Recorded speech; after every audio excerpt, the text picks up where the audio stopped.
Sino ba sa tingin mo ang talagang nasa likod nitong... Iisa lang ang handler ni Risa Ontiveros, ni Sunny Trillanes, at ni Franz Castro.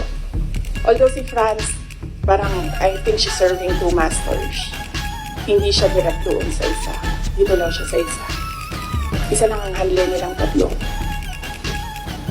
Hindi pa kasi lumalabas dito sa hearing yung pangalan niya eh. So, pag merong nagsalita dyan about sa kanya, sasagutin ko, sasabihin ko kung sino. So may na-expect kayo, ma'am, na information against sa'yo doon sa good government na hearing? Hindi about sa akin, about sa kanya. Tapos sabi nila, ako daw yung hindi mapagkatiwalaan. Eh, hindi nga lumalabas yung video. Wala nga nakakaalam ng video. Ako lang. Ma'am, ano video, ma'am? Basta.